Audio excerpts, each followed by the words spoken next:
रात को लगभग 10:30 बजे के आसपास का समय होता है दोस्तों। एक लड़का एक लड़की की हत्या कर देता है। इसके बाद वो अपने दोस्त को फ़ोन करता है और उससे कहता है कि मेरे हाथ से एक लड़की की हत्या हो गई है, तू जल्दी से आ जा मेरी मदद करने के लिए। उसका दोस्त अपनी बाइक उठाता है और तुरंत अपने दोस्त के पास जाता है मदद करने के लिए। अब ये दोनों दोस्तों क्या करते हैं, उस लड़की की लाश को उठाते हैं और एक सूटकेस के अंदर ठूसने लगते हैं। और इसके बाद उस सूटकेस को उठाकर अपनी मोटरसाइकिल पर रखते हैं और रात को 10:30-11 बजे के आसपास ही ये मोटरसाइकिल स्टार्ट करते हैं और कानपुर से लगभग 100 किलोमीटर दूर उस लाश को मोटरसाइकिल पर ही ढोकर ले जाते हैं। इसके बाद ये लोग बांदा पहुंचते हैं। वहाँ पे चिल्लापुर है जिसके नीचे यमुना नदी बह रही है। ये लोग उस लाश को उतारते हैं, फिर उस लाश के साथ में सेल्फी खींचते हैं और इसके बाद उस लाश को उस पुल पे से नीचे फेंक देते हैं और ये सोचते हैं कि ये लोग पकड़े नहीं जाएंगे, किसी के हाथ नहीं आएंगे।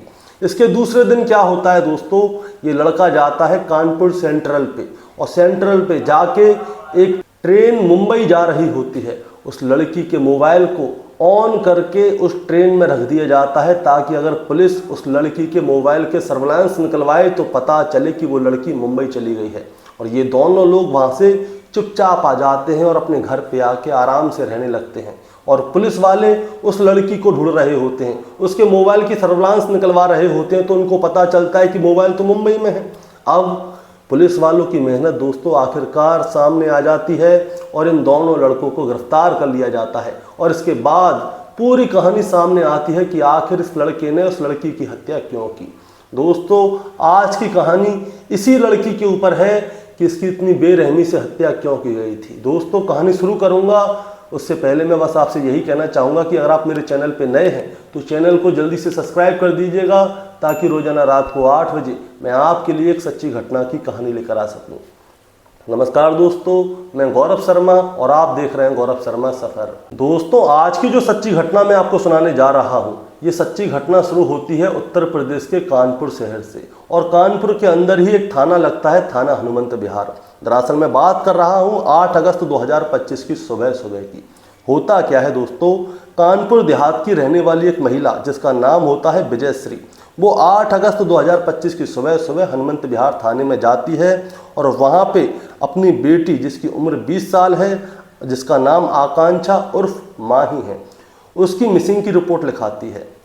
वो थानेदार साहब से कहती है कि साहब मेरी बेटी आकांक्षा कई दिनों से गायब है, मैं उसको फ़ोन कर रही हूँ तो फ़ोन नहीं उठा रही, मोबाइल स्विच ऑफ जा रहा है। जहाँ जहाँ हो सकता था मैंने उसको तलाश कर लिया लेकिन मेरी बेटी मुझे कहीं भी मिल नहीं रही है। सर प्लीज़ आप मेरी बच्ची को ढुलवा दीजिए, मैं बहुत ज़्यादा परेशान हूँ। अब दोस्तों जैसे ही वो वहाँ पे जाके अपनी रिपोर्ट लिखवाती है तो थानेदार साहब उससे पूछते हैं तुम्हारी बेटी के बारे में पूरी जानकारी दो, वो कानपुर में कहाँ रहती थी, क्या काम करती थी, कहाँ आना जाना था, किस किस से बात करती थी, उसका मोबाइल नंबर भी दो। अब जो विजयश्री है आकांक्षा की माँ, वो पूरी डिटेल बताती है। वो बताती है कि मेरी बेटी जो है अपनी बड़ी बहन प्रतीक्षा के साथ में पहले कानपुर के बर्रा स्थित गुड फूड रेस्टोरेंट में काम करती थी, लेकिन लगभग 2 महीने पहले उसने गुड फूड रेस्टोरेंट छोड़ दिया। इसके बाद आकांक्षा जो है बर्रा वाले रेस्टोरेंट को छोड़ के हमीरपुर रोड पर एक रेस्टोरेंट लगता है जिसका नाम है काना रेस्टोरेंट, उसमें काम करने लगी और साथ में ही उसने अपनी बड़ी बहन प्रतीक्षा का घर भी छोड़ दिया। वो घर छोड़कर हनुमंत विहार में प्रमोद तिवारी के घर पे किराए पे रहती थी। लेकिन 22 तारीख को जब मैंने उसको फ़ोन किया तो फ़ोन पे मेरे पास मैसेज आया कि भैया मैं थोड़ी देर बाद आपको फ़ोन कर रही हूँ। दरअसल होता क्या है दोस्तों, ये जो आकांक्षा है उसका एक बड़ा भाई है जो कि दिल्ली में काम करता है और उसने अपना मोबाइल जो है अपनी माँ को दे रखा है और उसकी माँ उसी मोबाइल से अपनी बेटों से बात करती है, अपने बच्चों से बात करती है। और वो नंबर जो है आकांक्षा ने अपने मोबाइल में भैया नाम से सेव किया हुआ है, लेकिन आकांक्षा हमेशा अपनी माँ से बात करती थी। जब उसकी माँ ने उसको फ़ोन किया तो मैसेज आया कि भैया मैं थोड़ी देर में बात कर रही हूँ, और इसके बाद से उसकी कभी भी अपनी बेटी आकांक्षा से बात नहीं हुई।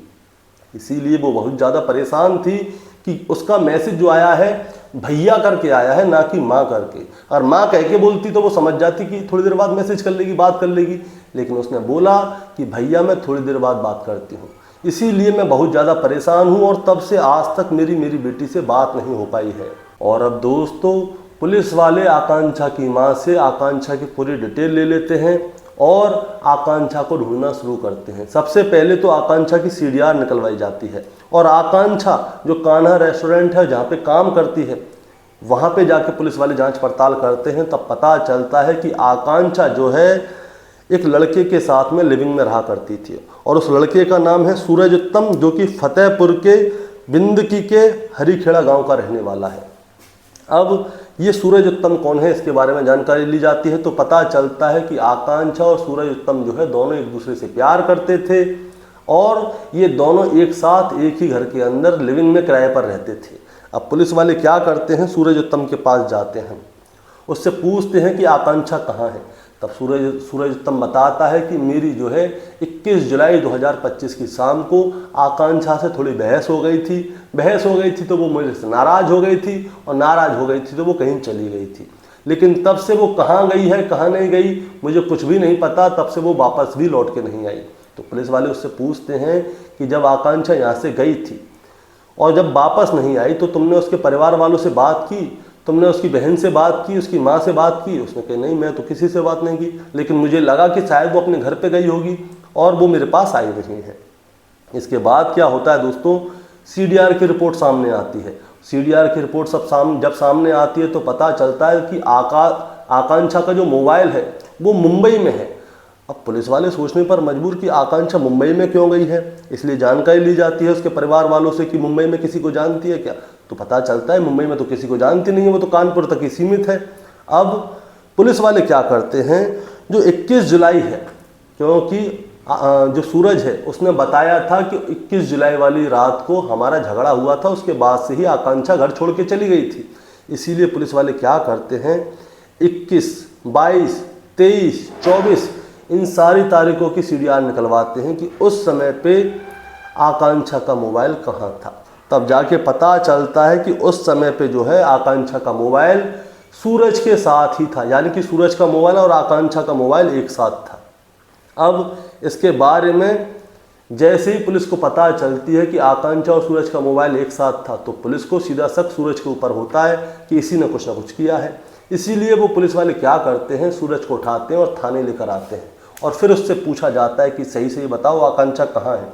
तो वो कहता है कि साहब मैं आपको बता तो रहा हूँ कि 21 जुलाई को हम दोनों के बीच में झगड़ा हुआ था, इसके बाद वो चली गई। तब पुलिस वाले उससे कहते हैं कि चलो 21 तारीख को तो वो चली गई, लेकिन 22 तारीख को कहाँ थी? वो कहता है मुझे नहीं मालूम।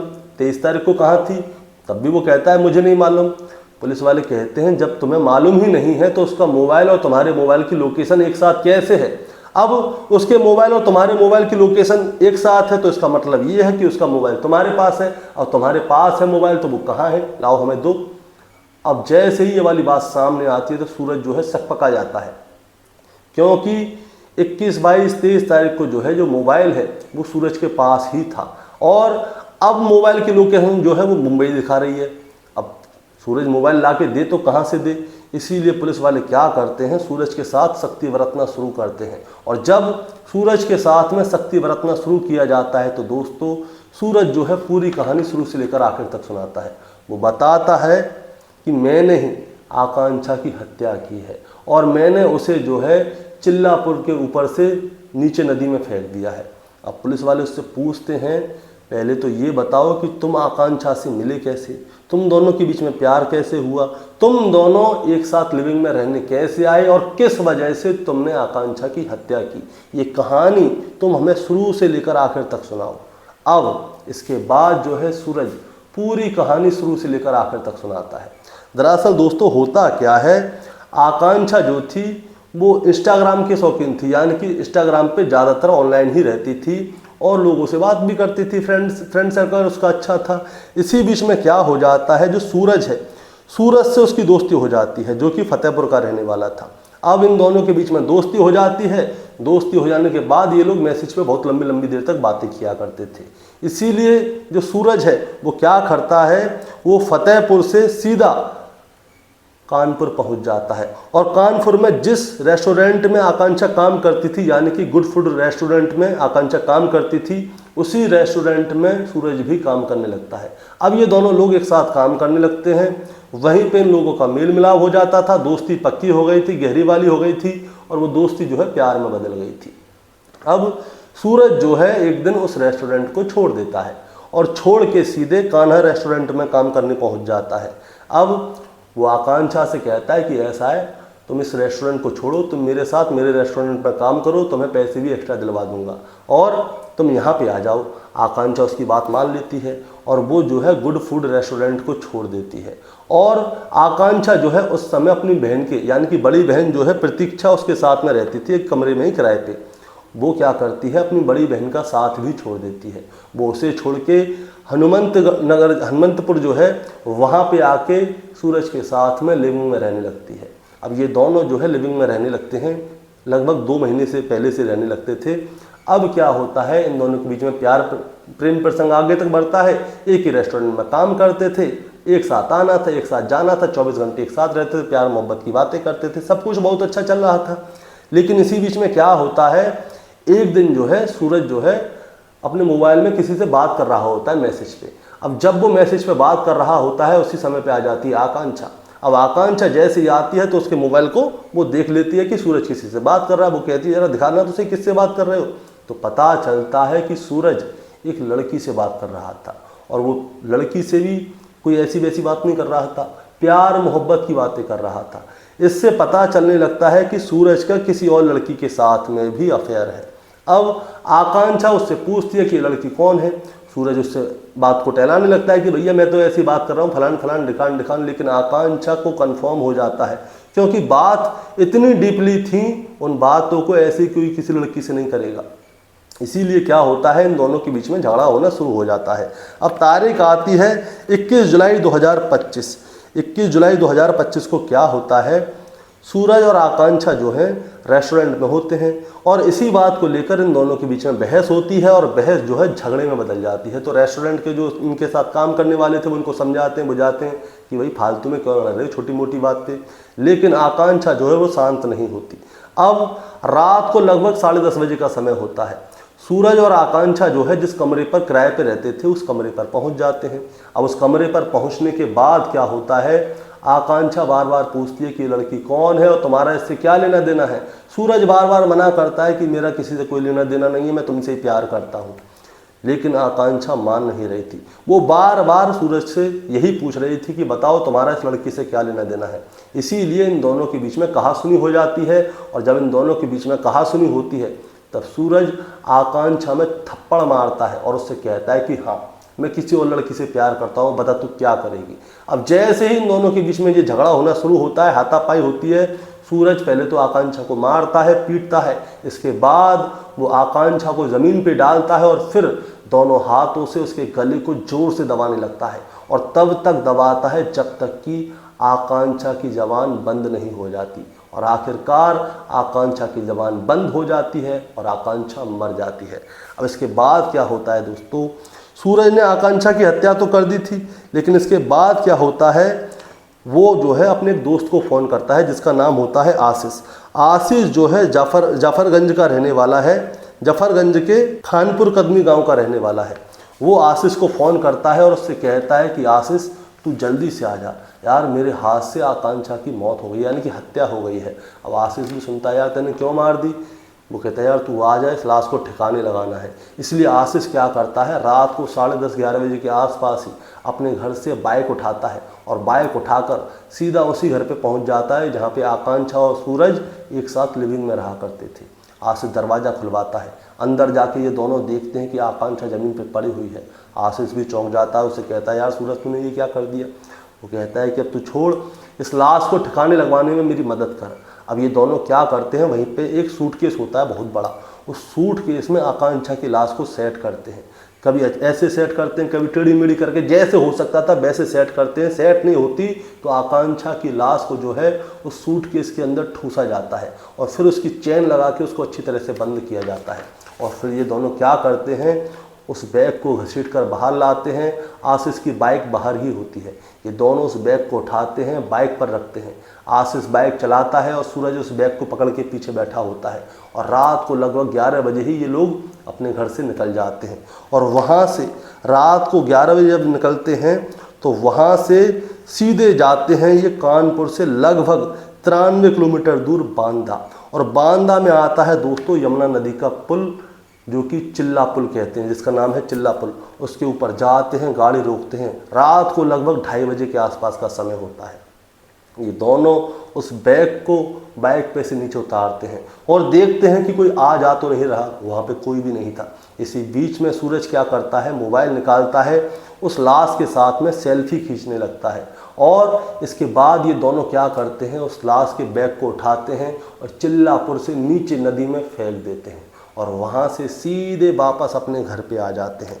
अब इसके बाद क्या होता है दोस्तों, ये लोग लाश को फेंक देते हैं और सीधे घर आ जाते हैं। ये सोचते हैं कि किसी को पता ही नहीं चलेगा, आकांक्षा गई तो गई कहाँ, और कोई मेरे से पूछेगा तो कह दूंगा झगड़ा हो गया था, अपने घर चली गई, मुझे क्या मालूम कहाँ चली गई। लेकिन दोस्तों होता क्या है, जो आकांक्षा का मोबाइल था वो अभी सूरज के पास ही था, इसीलिए वो उस मोबाइल को कहीं ऐसी जगह पे रखना चाहता था जहाँ से वो मोबाइल कहीं दूर चला जाए और पुलिस को पता भी ना चले। इसीलिए क्या होता है दोस्तों, 22 तारीख और 23 तारीख और 24 तारीख को जो मोबाइल है वो सूरज के पास होता है। लेकिन 25 जुलाई 2025 को क्या होता है, सूरज जो है कानपुर सेंट्रल जाता है, वहाँ से एक ट्रेन जो है मुंबई के लिए जा रही होती है, उस मोबाइल को ऑन करके उस ट्रेन में ही रख देता है और वहाँ से चुपचाप वापस आ जाता है, ताकि पुलिस वाले जो है उस मोबाइल को ढूंढने के लिए मुंबई का रुख करें, ना कि सूरज का रुख करें। लेकिन दोस्तों मोबाइल तो मुंबई पहुँच जाता है, लेकिन इस केस का खुलासा कैसे हुआ, अब मैं आपको एक और बात बताता हूँ। आकांक्षा का एक भाई है जो कि दिल्ली में काम करता है, उसने क्या किया था, अपना मोबाइल अपनी माँ को दे के रखा था। अपना मोबाइल जब उसने अपनी माँ को दे के रखा था तो आकांक्षा ने अपने भाई का नंबर पहले से ही भैया करके सेव किया हुआ था, लेकिन मोबाइल रहता था उसकी माँ के पास। उसकी माँ जो है अपने 3-4 बच्चों से फ़ोन पे बात कर लिया करती थी, बेटा कहाँ हो, क्या कर रहे हो, खाना खाया नहीं खाया, ये सारी बातें कर लेती थी। इसीलिए 22 जुलाई 2025 की सुबह क्या होता है, 22 जुलाई 2025 की सुबह आकांक्षा की माँ जो है आकांक्षा को फ़ोन करती है, लेकिन आकांक्षा फ़ोन उठाती नहीं है। उधर से आकांक्षा का मैसेज आता है कि भैया मैं थोड़ी देर बाद में बात कर रही हूँ। अब जैसे ही आकांक्षा की माँ ये पढ़ती है मैसेज तो उसको कुछ डाउट होता है कि यार ये भैया कह के क्यों बोल रही है, वो तो माँ कह के बोलना चाहिए था। लेकिन सूरज को नहीं पता था दोस्तों कि आकांक्षा की माँ का फ़ोन आया था या भाई का फ़ोन आया था, क्योंकि जब उसकी माँ ने फ़ोन किया था तो आकांक्षा के मोबाइल में भैया दिखाई दिया था, इसीलिए उसने बोला भैया थोड़ी देर में बात कर रही हूँ। लेकिन उधर की दूसरी तरफ जो थी आकांक्षा की माँ थी, इसीलिए उसको डाउट हो जाता है, वो बार बार फ़ोन करती है लेकिन आकांक्षा उसका फ़ोन नहीं उठाती। अब आकांक्षा की माँ बहुत ज़्यादा परेशान हो जाती है, बहुत ज़्यादा परेशान हो जाती है तो वो सीधे क्या करती है, नज़दीकी पुलिस स्टेशन जाती है और वहाँ पे आकांक्षा की रिपोर्ट लिखवाने की कोशिश करती है, लेकिन उसकी रिपोर्ट लिखी नहीं जाती। आकांक्षा की माँ बहुत ज़्यादा परेशान हो जाती है, वो अपनी बड़ी बेटी से ही बात करती है कि आकांक्षा के बारे में कोई जानकारी है, तो कोई जानकारी थी नहीं। इसके बाद आकांक्षा की माँ क्या करती है, कमिश्नर ऑफिस तक जाती है, लेकिन वहाँ पे भी उसकी कोई सुनवाई नहीं होती। इसके बाद क्या होता है, 8 अगस्त 2025 की सुबह वो 1090 पर कॉल करती है और वहाँ पे जाके पूरी कहानी सुनाती है। इसके बाद में ही आकांक्षा की माँ की FIR दर्ज होती है और उसके बाद में इस पूरे खेल का खुलासा होता है कि गलतफहमी के चलते एक आशिक ने अपनी प्रेमिका की हत्या कर दी। गलतफहमी भी क्या थी, सीधी सीधी बात थी कि सूरज जो है वो किसी और लड़की से प्यार करता था, आकांक्षा को धोखा दे रहा था। आकांक्षा को पता चल गई कि भाई सूरज तो किसी और से प्यार करता है, इसीलिए वो लड़ रही थी, झगड़ रही थी, लेकिन सूरज उसको बार बार झूठ बोल रहा था कि मैं तो किसी से प्यार नहीं करता। इसीलिए बाद में इस कहानी का, प्रेम कहानी का अंत वही हुआ जो ज़्यादातर लिविंग में रहने वाली लड़कियों के साथ होता है। लिविंग की ही लड़कियों की मैं ज़्यादातर कहानी सुनाता हूँ, उसमें पता चलता है कि भाई प्रेमी ने प्रेमिका, 90% प्रेमिका की ही हत्या होती है, 10% प्रेमी मारा जाता है। दोस्तों अब सूरज और उसके दोस्त आशीष को गिरफ्तार कर लिया गया है और गिरफ्तार करके उसे जेल भेज दिया गया है। इसके बाद क्या होता है, अब पुलिस जो है, चाहे कोसाम्बी हो, चाहे प्रयागराज हो, चाहे बांदा हो, चाहे आसपास का इलाका हो, हर जगह आकांक्षा की लाश को ढूंढ रही है, लेकिन अभी तक आकांक्षा की लाश पुलिस के हत्थे नहीं पड़ी। दोस्तों इस कहानी को सुनाने का मतलब आपको परेशान करना या विचलित करना बिल्कुल नहीं है, बस आपको बताना है और जताना है। बताना जताना ये है कि कभी कभी ऐसा होता है कि हमारा जो पार्टनर है हमें धोखा दे रहा है, हमको पता चल जाता है कि वो किसी और लड़की या किसी और लड़की से प्यार करता है। अगर आपको ये वाली बात बुरा लग रही है तो तुरंत उसको छोड़ दो, क्योंकि वो आपको अगर आज धोखा दे रहा है तो कल भी दे सकता है, परसों भी दे सकता है, तरसों भी दे सकता है। वो कभी भी आपको धोखा दे सकता है।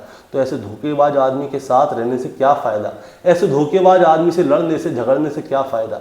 आकांक्षा लड़ रही थी, झगड़ रही थी, और आखिरकार उसके साथ क्या हुआ, सूरज ने उसकी जान ले ली, उसकी हत्या कर दी। और जब उसकी लाश को पुल के ऊपर से नीचे फेंक रहा था तो वो उसकी लाश के साथ सेल्फी खींच रहा था। वो सेल्फी जो है पुलिस को सूरज के मोबाइल से पाई, क्योंकि पुलिस ने जो है सूरज के मोबाइल को अच्छी तरह से खंगाला था। उसके बाद ही वो सेल्फी सामने आई, और तब सूरज से पूछा गया तो उसने बताया कि हाँ, यही आकांक्षा की लाश है जो कि सूटकेस के अंदर है, मैंने इसके साथ सेल्फी खींची थी। दोस्तों, आपका क्या कहना है इस कहानी के बारे में, आप ज़रा हमें कमेंट में बताएं। चैनल पे नए हैं तो सब्सक्राइब करके जाएं, ताकि रोजाना रात को 8 बजे मैं आपके लिए एक सच्ची घटना की कहानी लेकर आ सकूं। नमस्कार।